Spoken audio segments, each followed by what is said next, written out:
Bonsoir tout le monde, c'est un plaisir de vous retrouver pour cette web émission Le Plan Rencontre. J'espère que vous allez bien en cet automne plutôt agréable comme température. Mon nom est Émilie Bolduc, je suis coach et cofondatrice pour Le Plan Rencontre. Et ce soir, je vais vous donner des trucs pour faire pour faire durer le couple, entretenir la flamme. Oui, parce que probablement que lorsque vous serez casé, ben, vous allez vouloir que votre couple tienne le plus longtemps possible. Il y a quand même des petits trucs à tout ça. Et j'ai décidé ce soir de vous partager une histoire personnelle. Il y a quelques jours, j'ai célébré mes 21 ans de couple. Incroyable, hein? Donc, ça fait plus de la moitié de ma vie que je suis avec mon amoureux. Imaginez-vous donc. Et c'est un peu à partir de cette histoire-là que j'ai décidé de vous concocter des trucs et conseils pour que vous puissiez rester le plus longtemps possible avec la personne que vous avez rencontrée. Parce qu'aujourd'hui, en 2017, malheureusement, les gens ont tendance à flusher l'autre, à se sauver. Les gens ont tendance à laisser tomber très rapidement et ont, à mon avis, plus de difficultés à s'engager et à faire des efforts pour rester en relation avec une personne qui les intéresse. Donc, c'est un peu pour ça que ce soir, je vais vous donner des trucs. Salutations aux gens qui nous écoutent et c'est parti. Alors, déjà, je vais vous dire que oui, ça existe toujours des couples heureux et amoureux après de plusieurs années. Alors, même si ça vous semble complètement fou, je peux vous dire que le mien et beaucoup d'autres couples que je connais va très bien, même si ça fait très longtemps. Oui, on s'aime toujours.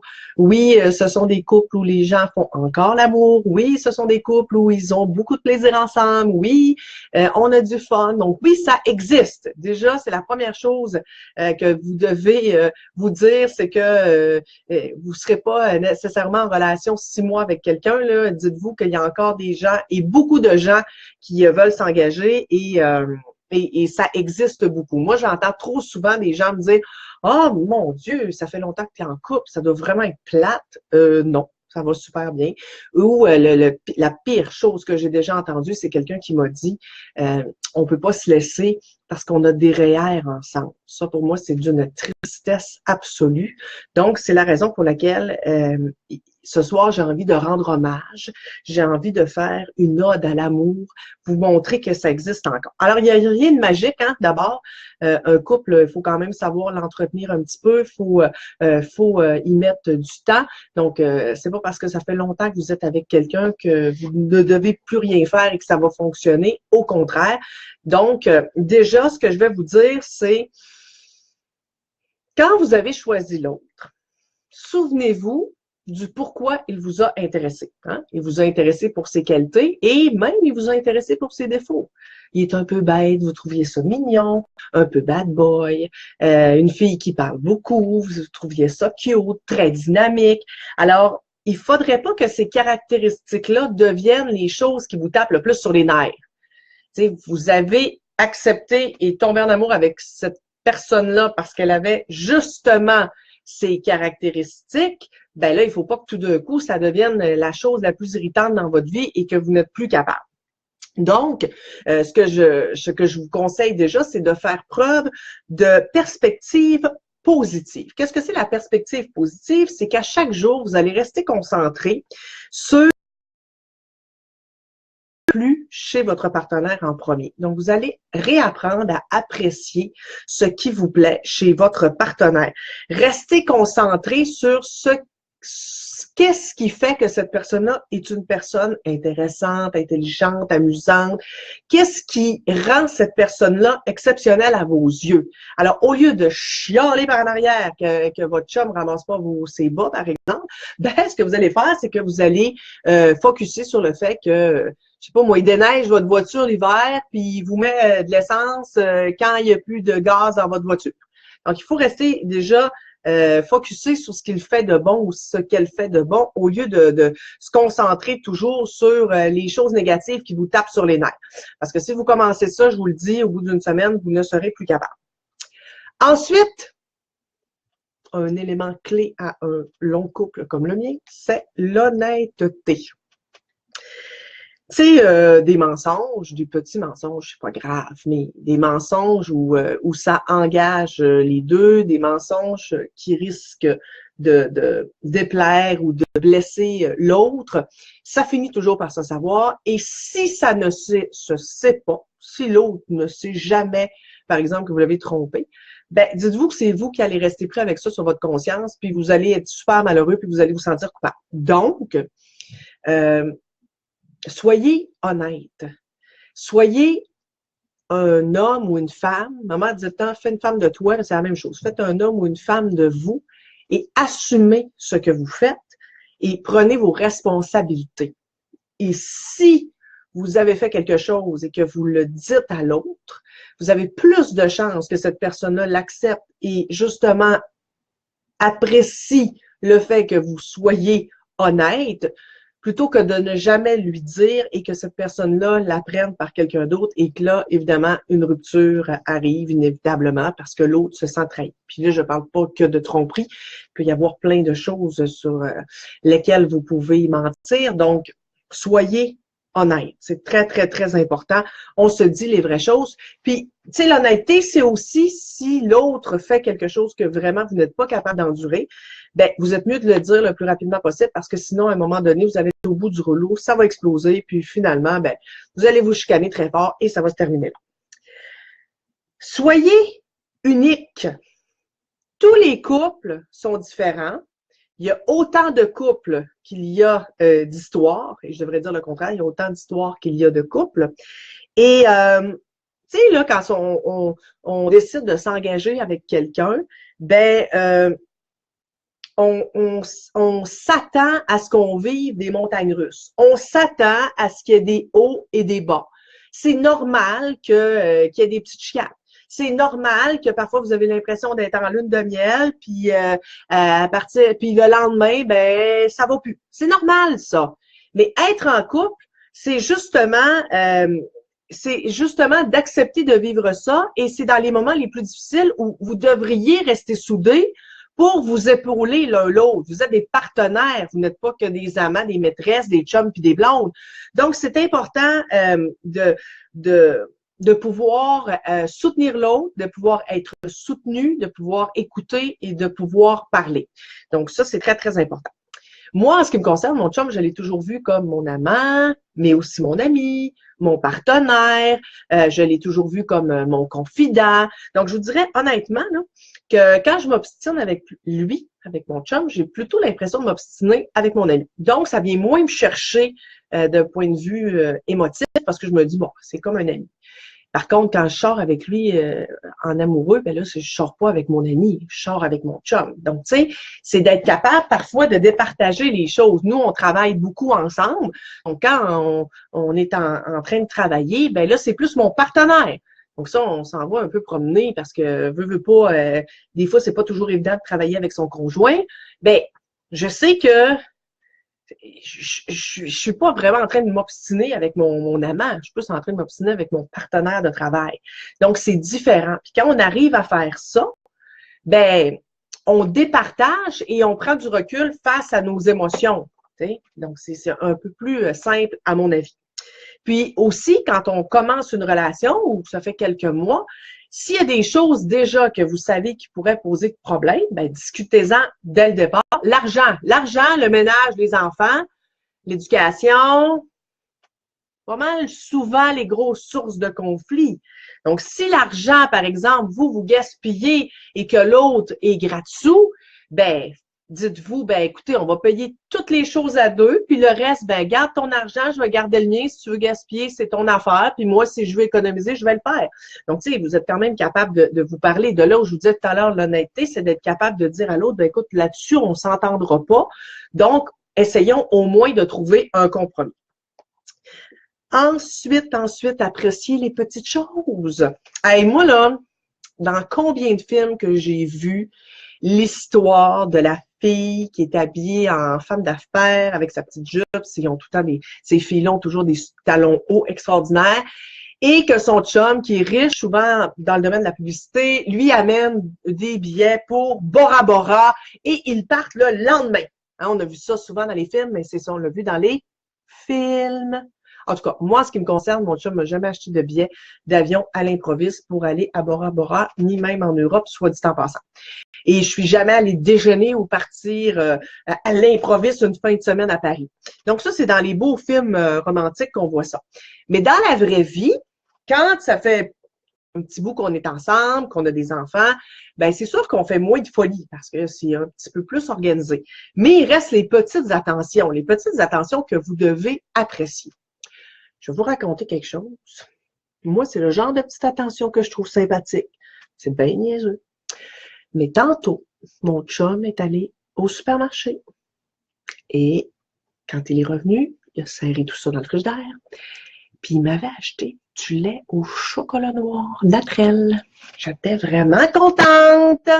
Je parle pas fort parce que je sais qu'il entend haut. Mais je me suis dit, belle petite attention. Attention à 4 piastres. Mais moi, ça me fait plaisir de savoir que mon conjoint était dans l'allée des produits laitiers, qui a vu cette bouteille-là, qui a pensé à moi puis qui me l'a acheté. Moi, j'attends pas les billets d'avion pour Bora Bora.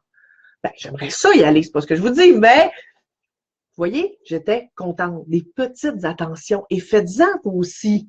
Ça me fait rire. Il m'achète jamais rien. Il pense jamais à moi. Quand vous dites ce genre de commentaire-là, moi, j'ai envie de vous dire, toi, est-ce que tu le fais? Toi, est-ce que tu penses des fois à l'autre? Toi, est-ce que tu en achètes des trucs? Ouais, mais lui, il le fait pas. Ben voilà. Alors, tu sais, des fois, on chiale parce que l'autre ne fait rien, mais on le fait pas plus. Donc, moi, j'ai toujours dit, on n'est jamais mieux servi que par soi-même. Fait que si vous commencez par le faire, déjà, il y a des bonnes chances que l'autre le fasse ensuite. Donc, les petites attentions, c'est très, très important.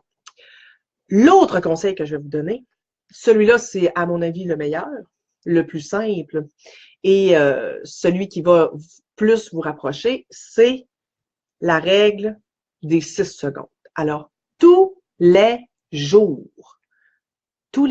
pas une fois le dimanche parce que j'ai mis un X sur mon calendrier. Tous les jours, vous devez vous embrasser au moins une fois pendant 6 secondes. Et là, les jeunes couples vont se dire, mais malade, es-tu vraiment en train de conseiller aux gens de s'embrasser une fois par jour pendant 6 secondes alors que nous, on s'embrasse 24 heures sur 24? On a tous été comme ça au début de s'embrasser 24 heures sur 24. Mais maintenant, que ça fait 20 ans, que tu as un travail, que tu as des enfants, ben, tu t'embrasses un peu moins souvent. Puis il y en a qui finissent par pratiquement ne plus s'embrasser. C'est triste, mais c'est comme ça. Et puis, c'est pas parce qu'ils ne s'aiment pas, c'est tout simplement qu'ils ont pris l'habitude de ne plus le faire. Alors, vous allez réapprendre à le faire. Vous allez vous obliger. Et je vous jure, premièrement, dès le départ, vous allez trouver ça très le fun, hein, on s'entend. C'est quand même très... C'est le fun d'embrasser son chum ou sa blonde. Mais en plus, c'est que vous allez redécouvrir l'autre et vous allez vous réapproprier une proximité que vous avez peut-être perdue. Donc, 6 secondes, au moins une fois par jour, vous ne quittez pas la maison sans donner un bec à l'autre. Et quand vous revenez, c'est la même chose. Attendez pas que l'autre vous donne un bec. S'il vous en donne pas, allez-y. Arrêtez de dire, il le fait pas. Faites-le. Collez-vous. Quand vous écoutez la télé, collez-vous. Prenez-vous par la main quand vous marchez. Tu sais, prenez les devants et moi, je dis toujours, la personne qui a les ressources pour le faire, c'est à elle à entreprendre des actions. Donc, en ce moment, c'est vous qui écoutez. Si vous êtes en couple ou que vous aspirez le devenir, ben c'est vous qui avez les ressources. C'est vous là qui venez d'apprendre qu'il y a une règle des 6 secondes. C'est pas votre conjoint ou votre conjointe. Donc, c'est à vous à le faire.